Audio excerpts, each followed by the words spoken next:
Mirë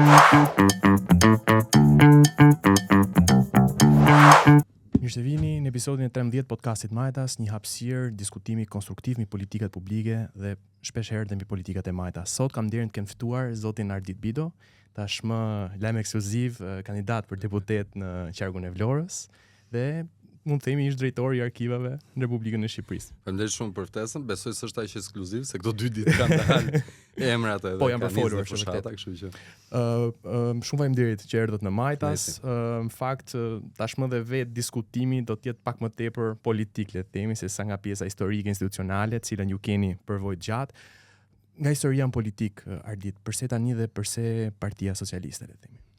Unë besoj se është çasti i duhur për të bërë ndryshimin e madh. Këto zgjedhje kanë 2 sfida të mëdha. Okay. Sfida e parë, e cila është politike kombëtare, është dallimi mes progresit drejt Bashkimit Evropian dhe stagnacionit. Dhe besoj kësaj nevojitet që të japin përgjigje shqiptarët në 11 maj me votën e tyre në mënyrë të qartë dhe të pastër, në mënyrë që ne të arrijmë një dritare e cila mundet të na shkasë. Dritarja e përfundimit të negociatave në 2027 mundet të shkasi. E kemi parë këtë në historinë e 30 viteve të procesit tonë integrues, që kemi pasur dritare, na kanë shkitur në mënyrë të vijueshme. Ne kemi qenë në vitet 90, për këdo që nuk e di, ndër vendet të cilat konsideroheshin se do të ishin në bllokun e parë të antarësimit në Bashkimin Evropian, pavarësisht se ishim ndër vendet më të varfra. Ishte pozicioni i atill gjeostrategjik që na favorizonte. U futën 10 vende në vitin 2004, pastaj diskutohej gjithmonë, shikon në 2009 do futemi, pastaj në 2010, pastaj në 15, pastaj në 20, dhe jemi në vitin 2024 dhe kemi dritaren e radhës në vitin 2027. Nëse ne humbasim këtë dritare, ne nuk e dim se kur vjen çasti tjetër. Kjo sfidë duhet të marrë përgjigje të qartë nga votuesit shqiptar dhe ka diçka se unë jam egzocentrik si natyrë, nuk duhet ta shohim Bashkimin Evropian si një, le të themi thjesht një ëndër vlerash. Është një stacion që na mundson 2 gjëra. E para, jemi të barabartë, nuk jemi më pre e presioneve diplomatike të vendeve më të fuqishme, dhe e dyta është mundësi financiare. Çdo vend ditën që ka hyrë në Bashkimin Evropian është rritur në mënyrë galopante cilësia e jetës. Dhe ne duam që ta bëjmë këtë vend më të mirë. Unë s'dua që vajza ime të ikin ndonjëherë nga ky vend, unë vetë se kam menduar të ikin ndonjëherë nga ky vend. Prandaj kjo është sfida e dytë e këtyre zgjedhjeve mundsohet nga sistemi zgjedhor. Ne kemi një sistem zgjedhor që për herë të parë realisht mundet që qytetarët të përzgjedhin se kë do të votojnë në mënyrë që të përçohet zëri i tyre në kuvendin e shqiptarëve. Dhe këtu vjen oferta ime individuale. Oferta ime individuale është që unë ftoj gjithë bashkëqytetarët e mi të qarkut Vlorë, qofshin ata të Partisë Socialiste, qofshin ish votues të Partisë Demokratike dhe forcave të tjera, gjithë votuesit që nëse ata i besojnë një zëri që ka 17 vjet në jetën publike dhe mund të thonë shumë gjëra për mua, po s'mund të më thonë që ka ndryshuar qëndrime. Ka mbajtur të njëjtat qëndrime dhe kur më ka konvenuar dhe kur s'më ka konvenuar. Që ky zë të përçohet në kuvendin e shqiptarëve, që problematikat e atij qarku, të cilat unë i kam adresuar, i kam përmendur, i kam lobuar në momente të caktuara kur kam pasur mundësi për to, të jenë tashmë jo thjesht një zë në hapësirën e jetës tonë publike, që është diçka individuale që mund ta bëjë çdo kush, por të jenë një zë në kuvendin e shqiptarëve në mënyrë që ne të mundet që problematikat e atij qarku dhe të komuniteteve të ndryshme që përbëjnë atë qark, të cilat janë të shumta, të mundet të përmenden në parlamentin e shqiptarëve në mënyrë të vijueshme dhe të adresohen në institucionet shtetërore të këtij vendi. Kuptoj. Pra është dhe ky mekanizmi tashmë i politik bërjes që e ushtrojnë në mënyrë formale në parlamentin shqiptar. Por dua të di, është e lehtë tranzicioni nga një figurë, le të themi, me background akademik, me background, le të themi, studiues, historian, të kalosh në politik, pasi le të themi historia kërkon objektivitet normalisht dhe politika është një si arti, le të themi, së mundurës, por dhe pak arti kompromisit. Si e bën tranzicionin në fakt nga ose si e balanconi këtë rolin nga historian ose nga backgroundi juaj në sferën politike? Te këto cilësitë personale un kam qenë gazetar për shumë vite, mbi 10 vite. Marrëdhënie ndërkombëtare. Jam profesor asociuar, kam punuar në administratën shtetërore. Do të thënë se kam bërë 2-3 punë gjithë jetën time dhe këto kanë qenë paralelisht, pedagog po ashtu. Unë nuk besoj se ti duhet që këtë artin e kompromisit që është politika ta bësh përmes jo të vërtetës. ta bësh duke fshehur të vërtetën, duke e zbukuruar të vërtetën. Unë besoj se këtë mund ta bësh dhe troç. Dhe në këtë drejtim nuk e kam parë kur veten time jashtë politikës në kuptimin e gjerë të fjalës, në kuptimin e vërtetë të fjalës. Unë kam qenë depolitizuar deri para 2 vitesh, kam më shumë se sa 14 vite në administratën shtetërore. 15 vite, 14 vite në administratën shtetërore. Në të cilën unë nuk kam gatruar kurrë. Mendimet e mia me punën janë 2 gjëra krejt ndryshme. Qëndrimet e mia publike nuk kanë qenë kurrë në favor të një force apo të një tjetre, por në favor të vërtetës kanë qenë. Dhe nuk ke pse ta shohësh politikën thjesht si qëndrime militanteske ekstreme brenda një forcave të caktuar. Partia Socialiste ka treguar këtë. Partia Socialiste ka treguar që ti mundet kesh dhe mendime, le themi, të ndryshme, të cilat jo gjithmonë do të përkthehen në linjën e politika ose janë në linjën e partisë. Pikërisht, sepse në fund ditës është një parti që ka vendosur në politikat e veta ku ka shumica e pakica. Ti mund të jesh pakic në një politikë caktuare, mund të jesh shumicë në një politikë tjetër të së njëjtës forcë ku ti bën pjesë. Arsyeja pse unë kandidoj me Partinë Socialiste është se më përputhen shumica e qëndrimeve dhe parimeve të cilat kjo forcë po vepron në përditshmëri. Nuk kam ndërmend që për gjëra të cilat unë mendoj dhe që kam 17 vite, theksoj edhe një herë, në jetën tonë publike unë të them ndryshe nesër. Mund të mos vendosi partia siç unë janë parimet e mia dhe do ta pranoj këtë gjë dhe do të jem pjesë asaj force, po gjithmonë duke thënë cili është mendimi im. Kompromisi, arti kompromisit nuk nënkupton të pavërtetën. Jo. Ne në jetën tonë publike merremi me politikë gjithë ditën. Pse? Se merremi me parime, merremi me vlera, merremi me ide, merremi me analizë, të cilat në vetvete formojnë politika. Kështu që kalimi nga politika në politika aktive nënkupton që këto ide dhe këto parime ti të mundet që të gjesh terrenin për t'i aplikuar. Të mos jenë thjesht politikbërje të mos jenë thjesht ide politike të artikuluara, po të mundet që të ndikosh dhe të lobosh në politikbërje. Atë që e bëjmë çdo ditë. Po, patjetër. Çdo kush që del në media dhe thot një ide, thot për të bindur të opinionin tjerët, pikërisht, e thot për të bindur të tjerët, e thon për të orientuar opinionin publik dhe politikbërjen. Nga ky moment te pjesa që ti të lobosh dhe brenda politikbërjes në mënyrë që të realizohet ideja jote, nuk është në një distancë e madhe. Fakt më pëlqeu përgjigjja juaj përse përket objektivitetit brenda partisë, pasi në 2025 nuk ka një ideologji të prerë me thik majtas djathas. Pra ti ke një farë fragmentarizimi që mund të zgjedhësh disa le themi orientime politike të partisë, të cilat janë koherente me qëndrimet e tua, ka disa tjera për cilat mund të ketë përmirësime në këtë rast dhe demokracia e brendshme është për e shëndetshme dhe në mendimin tim, pra duhet nxirur. Doja ta le themi shtrija pyetjen pak në terren. Cili është fokusi juaj le themi praktik në qargun e Vlorës? Pra ka ndonjë politikë specifike të cilët do të loboni, të adresoni apo që keni le themi më pranë zemrës të rast? Po kandidoj për të qenë përfaqësues.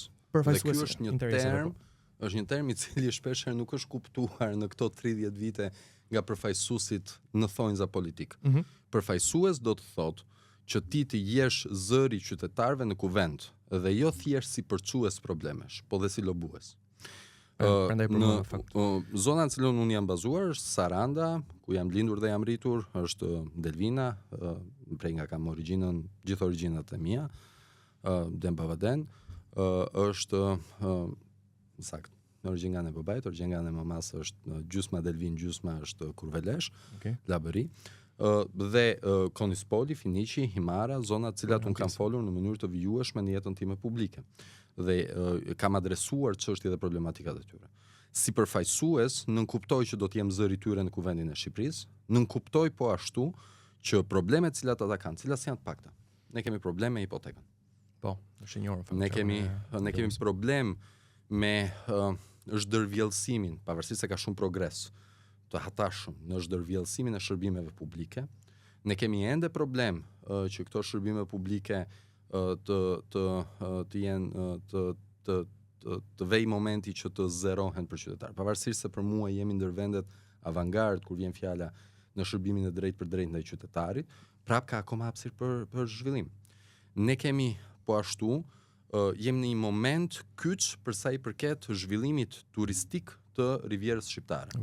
Riviera Shqiptare është në momentin që mund të bëj kalimin cilësor nga turizmi vetëm bregdetar në një paketë të mirëfillt turistike e cila përfshin pasuri që vendi ynë i ka të pakrahasueshme. Vërtet është. Dhe diversifikim po dhe në Kozjak. Kemi mal, kemi kulturë, kemi hapësira arkeologjike, kemi fshatra karakteristike, të cilat nuk i kanë parë dhe një pjesë e banorëve të zonës. Domethënë, gjithë e din Butrintin, po jo të gjithë kanë shkuar në Fojniken antike që ti ke. Unë jam fajtor, unë nuk kam qenë në Butrint. Që në Butrint jo, në Fojnike jo.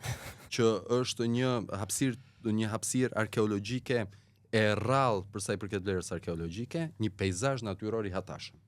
Ne themi për hiking në veri, në ndërkohë që Kurveleshi është më i lartë në male se sa veri. Okay. Ne themi për apo Sopoti në Delvin, apo brezi kufitar në Finiqi dhe në Konispol. Ne themi Rëza pra.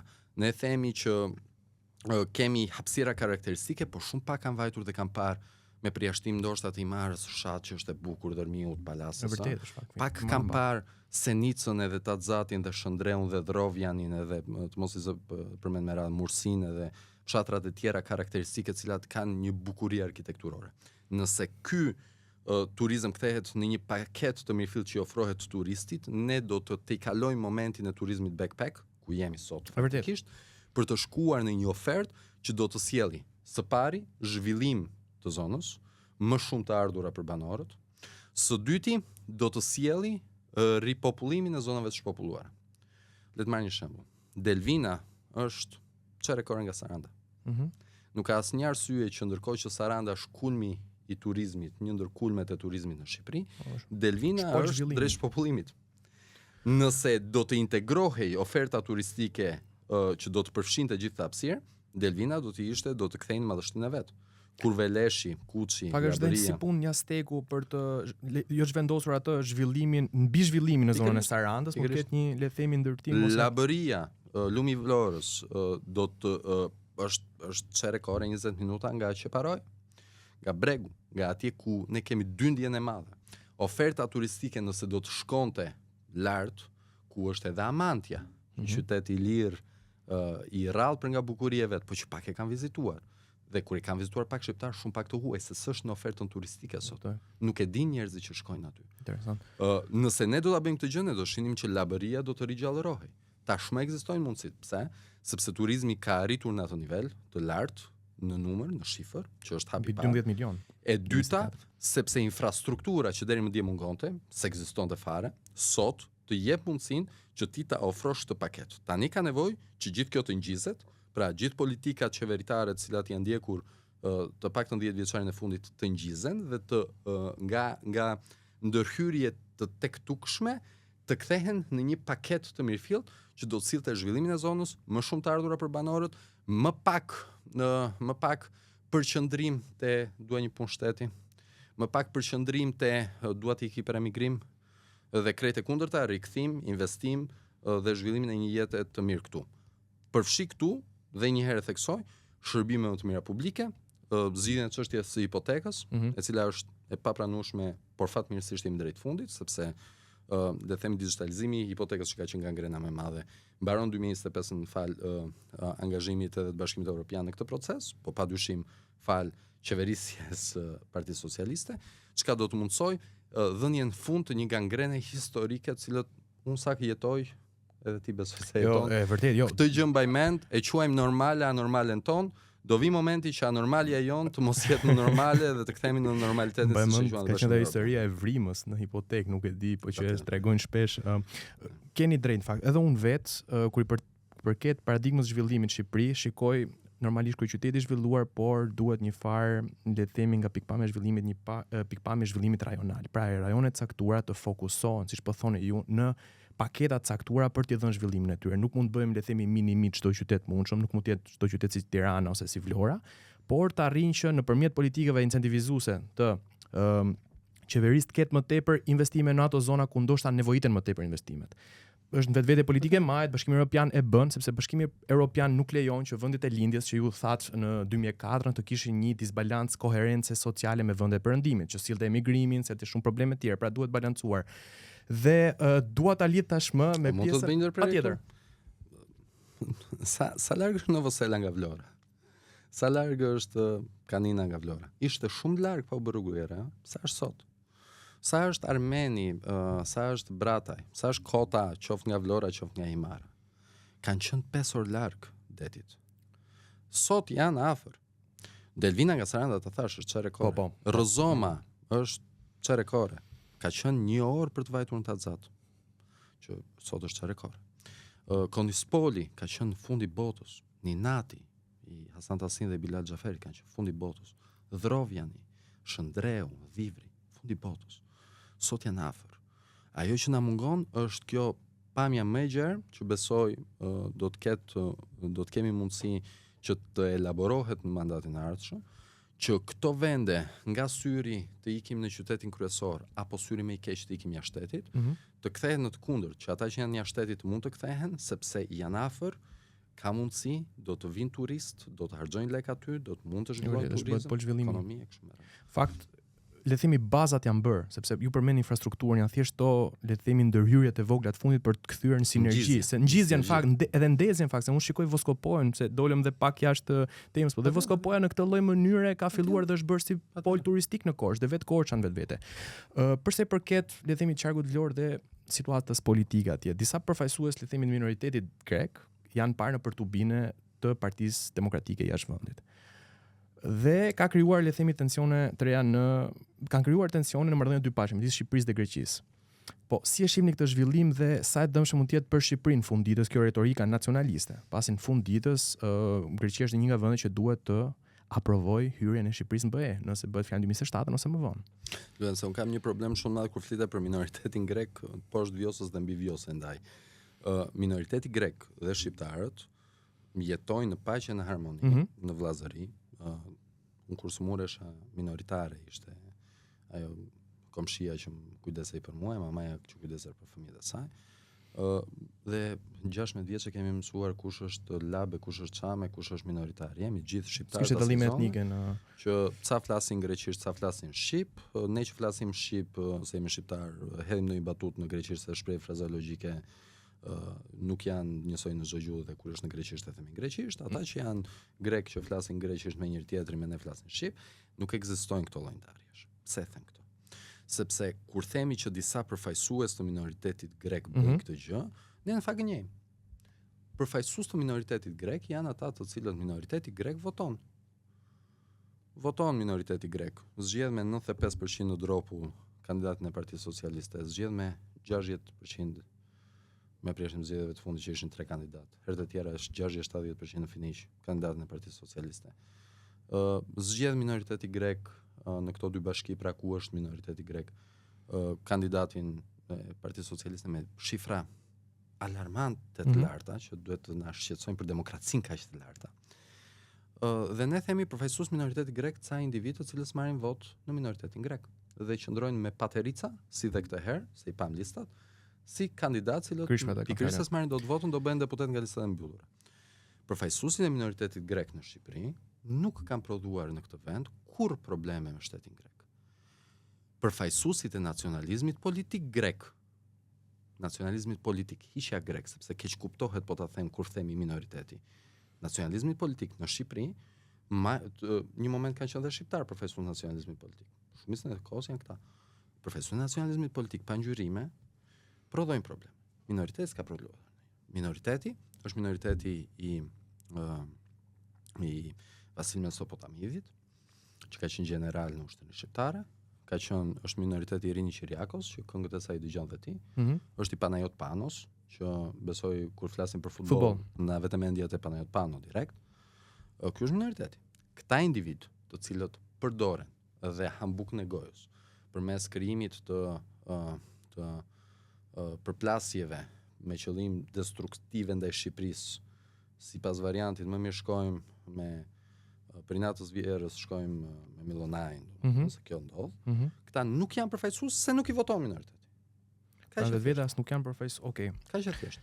Kështu që këta individ, të cilët le themi kanë gjetur hapësirën në listën e mbyllur për të qenë dhe një mandat tjetër pa terric në parlamentin e Shqipërisë, do përfaqësojnë atë që përfaqësojnë, qytetarët do votojnë atë që do votojnë, kanë alternativën më të mirë të mundshme në gjykimin tim nga Partia Socialiste për të votuar në qarkun e Vlorës është Vasil Llajo, një ndër doktorët dhe biznesmenë sipërmarrëse, po doktor në radhë parë, Sarandit dhe doktor në radhë parë.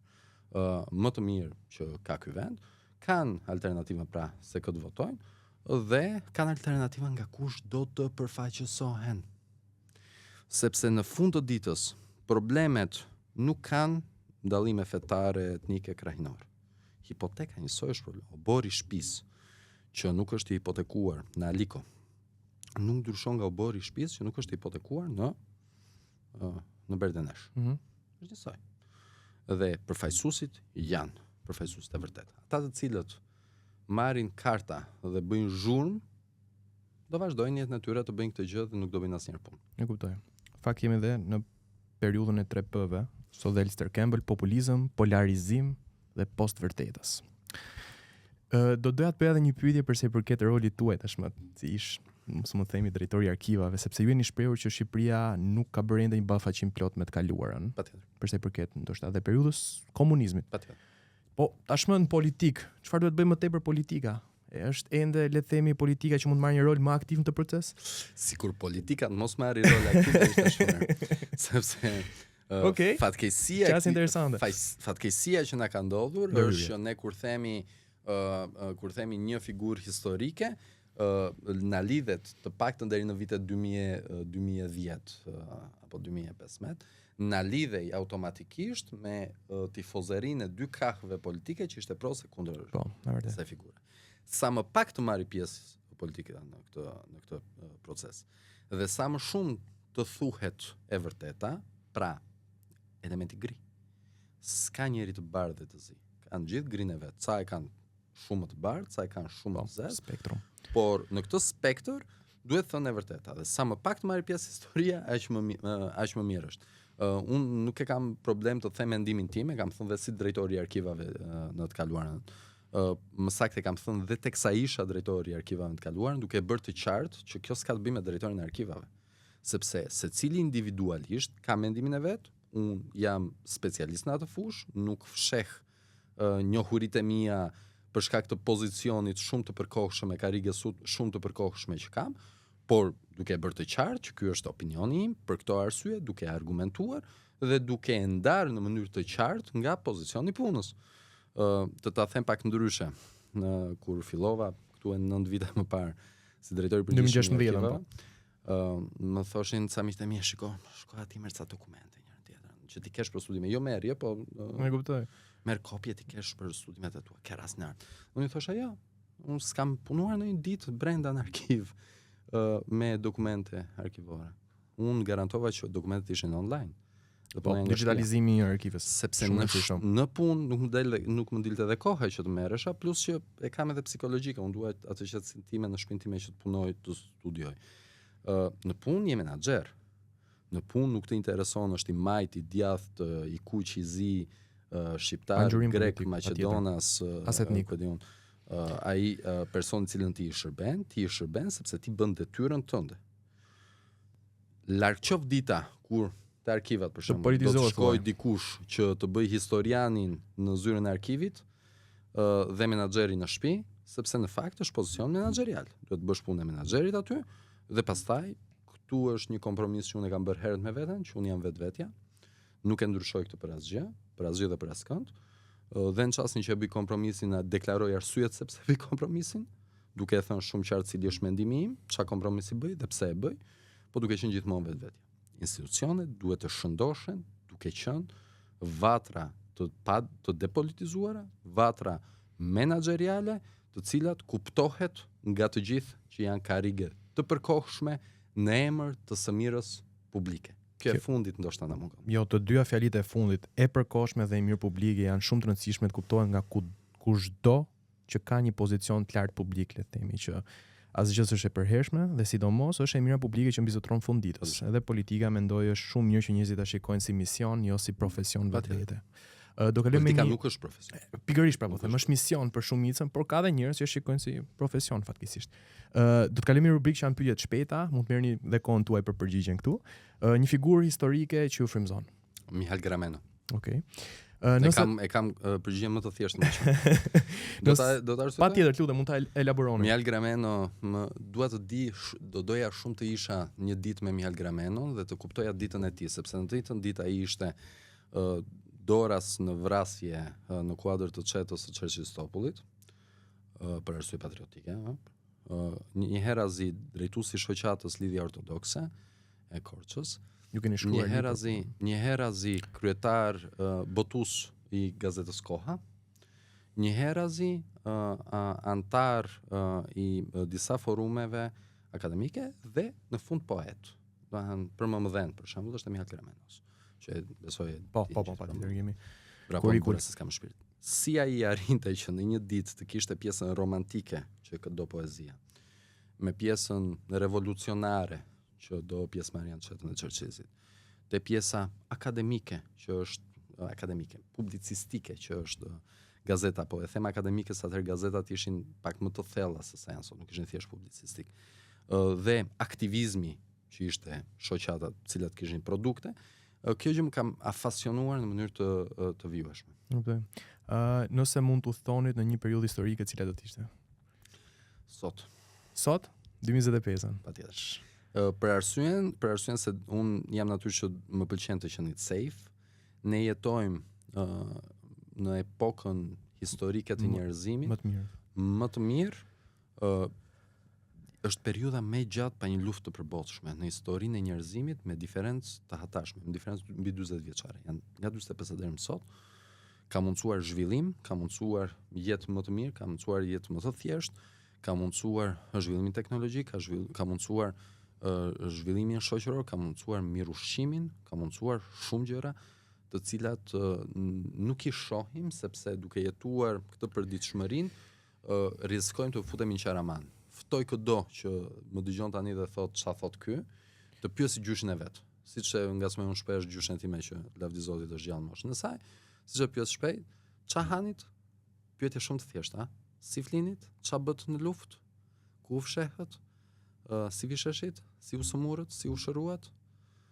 Për të kuptuar që ne jemi në epokën më të mirë të njerëzimit dhe pse jo në të ardhmen, sepse në të ardhmen nuk e dim se si do jemi. Vërtet. Ne kemi arritur një kulm që të paktën nga viti 80 ka pasur mirëqenie. Probabiliteti që ky kulm të fillonte rënja, nga viti 80 probabiliteti historik është që në vitin 80 duhet fillonte rënja.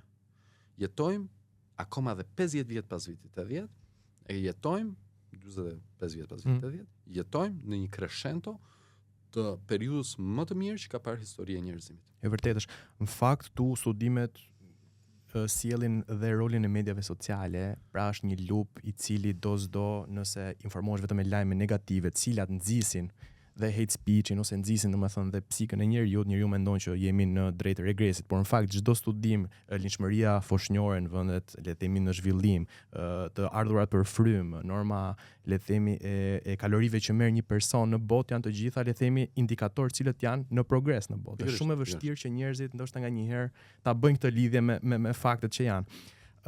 Nëse do të kishe një libër histori që të rekomandonit diku që do të di më mirë për historinë e shqiptarëve, kush mund të ishte ai libër? Ndoshta më keni disa, po një që është dilemën ndoshta. Shumë e vështirë kjo si pyetje që të përzgjedh një libër historik. Do të përzgjedh një që është Esat Pasha nga Ilir Konomi. Okej. Për arsyen sepse është një figurë e cila dukshëm është e zezë në historinë tonë kombëtare. Iliri ka bërë një studim objektiv, cilësor dhe të mirë shkruar, mund të lexohet si roman, duke treguar të gjitha nuancat, ai figurë e zezë mbetet, po gjitha nuancat e Esat Pashës. Po pse arsyeja është për të kuptuar se si në momente të vështira, që ne jetojmë sot, në momente të vështira, për arsye egoje dhe kundër të mirës publike, ca njerëz përzgjedhin të dëmtojnë të mirën publike, dhe ca të tjerë, që janë antipodi tyre, përzgjedhin që në momentet më të vështira, pa nevojën e sakrificës sublime, pa nevojën e vdekjes të dëshmorit e tjerë, sepse kjo është një thirrje që është thirrje ekstreme finale vetëm kur vjen momenti. Nuk ka nevojë ta bëjmë këtë në jetën tonë, sepse kemi arsyen, jetojmë në periudha të mira. Veprojmë për të mirën publike duke sakrifikuar. Duke sakrifikuar, por duke fjetur gjumë rehat natën. Dhe unë besoj se njeriu kur arrin të fler gjumë rehat natën, ka realizuar ditën, ka realizuar një ndër qëllimet madhore të veta që është i lumturia. Unë besoj ky është qëllimi final. Edhe në piramidën e Maslow't, le të themi është shkalla e fundit e piramidës. Nëse do mundit të shkruanit një libër për një figurë historike pak të njohur shqiptarëve, po që meriton të njihet më tepër, cili do të ishte? Ngal Grameno. Okej. Pyetja e fundit, ngjarja më e rëndësishme në historinë e Shqipërisë, pra, cila është ngjarja më e rëndësishme dhe ajo që nuk është dhënë vëmendje dur, por që është përsëri ngjarja e rëndësishme? Ngjarja më e rëndësishme e historisë së Shqipërisë është pavarësia e Kosovës. Okej, po prisja pavarësinë e Shqipërisë, por jo, sepse pavarësia e Shqipërisë ishte një betejë dhe një luftë e ndihmuar në syrgjynosjen e trevave shqiptare vetëm në kufit tona nga rrethanat e kohës. Pra, fitoria do të ishte ajo luftë e cila të prodhonte Shqipërinë e 4 vilajeteve. Mbetja e një Shqipërie më të vogël ishte ca mijë metra katror apo më tepër? Ishte s'ka rëndësi sa metra katror, rëndësi ka pra e kam bezdi nacionalizmi folklorik. Rëndësi ka që Kuksit i ka munguar tregu. Edhe prandaj Kuksi nuk është i zhvilluar, se tregu është Prizreni. Dhe prandaj Kuksi pas pavarësisë Kosovës ka një zhvillim më të madh se sa kishte. Okej. Para. Rëndësi ka që ne na ka munguar tregu që do të mundsonte në epoka të ndryshme me zhvillime të ndryshme, sepse në vitet 30 të duhej bujqësia, ne na ka munguar plaja e Kosovës. Pa Ikonica thotë që pikërisht një shlën pjesa më dhe do ishim shumë të pasur sot. Në vitet 60, 70 që është periudha e industrisë na ka munguar mundësia që hidroja jon me qymyrin e Kosovës të mund të integroheshin dhe do ishim shumë të pasur sot. Dhe do thuash pse si jemi sot, sepse nëse do të ishte në atë kohë, pasuria është diçka e cila akumulon thua. Ecën në mënyrë në shpejtësi progresive të lartë, pra nuk ecën që sot erdhi momenti që mund ta bëjmë këtë bashkarisht dhe duhet jemi shumë mirë. Jo, sepse po ta nisnim atëherë do të ishim shumë herë më lart, ecën në mënyrë eksponenciale pasuria kombëtare. Pra, pavarësia e Shqipërisë erdhi si një moment i një beteje të shqiptarëve, por gjysmë të suksesshme. Dhe që do ishte e pavarur Shqipëria ishte dhe si pasojë e ndërthurjes mes betejës dhe interesave të disa prej fuqive të mëdha. Kjo mbetje e Shqipërisë vogël ka pasojë negative. Pavarësia e Kosovës, nga ana tjetër, është një dritare e vogël historike, që po të mos kishte ndodhur atëherë nuk do ndodhte. Pra ka qenë dritarea në atë vit, po mos kishte, okay. Momenti që ndryshon është viti 2001. Qoftë me sulmet në Amerikë, qoftë me mbylljen e çështjeve të Rusisë me Çeçeninë. Në ai moment në marrëdhënien ndërkombëtare, nëse 2001-shi, nëse lufta do të kishte ndodhur pranë në fenomen.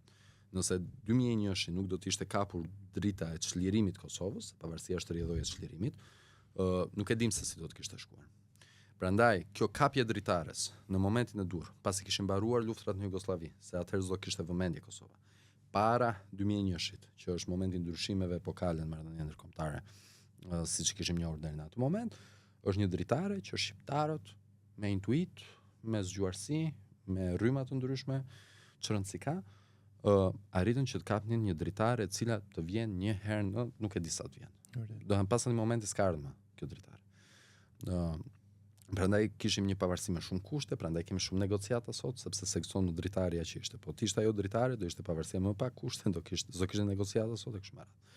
Prandaj kjo besoj se është momenti historik më i rëndësishëm i kombit ton, sepse ne jemi mundësinë prapë dhe një herë larg nacionalizmit folklorik, se është mund ta ndjojnë dhe se kanë këto që e kam unë, për shembull, që them me dua patriotizmin, na jep mundësinë që ne të jemi një faktor më i madh në marrëdhënie ndërkombëtare, që do thotë më interesant, që do thotë mund të marrim më shumë fonde, që do thotë mund të përqendrohemi më shumë në të mirën publike tonë, përtej arsyes që unë kam shumë të fortë patriotizmit, që besoj se është diçka e cila në fakt patriotizmi është e kundërta, nuk ka lidhje me nacionalizmin, në vërtet është nëse e do vendin, kemi nacionalizmi. Patriotizmi dhe nacionalizmi humanist janë okay, nacionalizmi folklorik dhe shovinist janë jo okay, për të qenë korrekt në literaturë, në terminologji. Moment i cili do të donte më shumë vëmendje, unë besoj se është Kongresi i Drejtshkrimit i 72-shit, që po ashtu është një super dritare. Dhe është ndër aktet e pakta të regjimit komunist që s'ka ideologji atje, s'ka elementet të kritikueshme. Është momenti kur u mund që në Tiranë të mblidheshin nga Kosova, nga Veriut, nga Jugoslavia pra, nga Arbëreshët, po të pritej vitit e thënjë do ishin dhe Arvanitas, humbëm Arvanitasit për këtë gjë. Po të kishin bërë në më vonë. Po të ishte bërë në të thënjëshin. Sepse në të thënjëshin momenti ku Arvanitasit mundet të ishin. Do kishim ndryshime thua në pjesë apo do ishin të Arvanitasit pjesë e standardizimit gjuhës shqipe. Sepse në të thënjëshin hapet dritari janë Greqi. Janë momentet, janë megjithëse ka pasur kontestime, mos gaboj nga ana e Gegnishtës në përfshirjen e ka pak rëndësi kjo, rëndësi ka kompromisi. Sikur të ishte Gegnishtja gjuhë standarde. Pa tjetër është e bazuar në toskërisht të standarde. Sikur të ishte Gegnishtja, do të kishte ankesa nga toskët. Rëndësi ka që në 90-ën, kur ne filluam të themi poshtë Shqipëria, rroft Greqia, Italia, gjithë vendet e tjera se ishin më të varfër në rajon, kur Serbia thoshte shqiptarët edhe albancët, kur çdo kush pra tentonte që të përçante, nëse ti do kishe çështjen e gjuhës në 90-ën, cila është gjuha jonë, do të riskoje kohezionin social. Mos harrojmë që në theshtatën është tentuar kjo, nga shërbimet huaja. Po ke shumë aktive në theshtatën, veriorët dhe jugorët. Po, përçarja veri jugu. Pikërisht. Dhe këto janë nga shërbimet huaja. Nëse shërbimet e huaja do të kishin ca baza, siç është mungesa e një gjuhë standarde, shkrimi i gjuhës me disa standarde. Do të ishte shumë e lehtë thuaj. Do të ishte partition. Do të ishte shumë fortë funksioni i këtyre shërbimeve. Pra, ky është një moment i cili në kuptimin gjeostrategjik, në kuptimin politik dhe në kuptimin në gjithë kuptimet e tjera për te kulturës, pra gjuhëtarët dhe njerëzit mund të kenë drejt të thonë pse u bazuan në toskërishtën. Edhe unë them që paskajorja, për shembull, e përdorim në paskajorin edhe s'është në standard, duhet jetë. Po këto janë çështje kulturore, gjuhësore, sensitivitetesh. Pra thelbi është që thelbi politik dhe i marrëdhënieve ndërkombëtare edhe i funksionit gjeostrategjik dhe i mirëqenies shoqërore, se duhet kuptojmë mirëqenia nuk është individuale, po që shoqëria, po s'je mirë shoqëria, nuk jeton dot mirë. Është i atill që duhet të kishte më shumë peshë në diskutimin në njohurinë që ka opinioni i gjerë mbi rëndësinë e këtij akti. Ardit, shumë faleminderit për kohën tuaj dhe suksesin karrierën tuaj tashmë politike. Faleminderit shumë.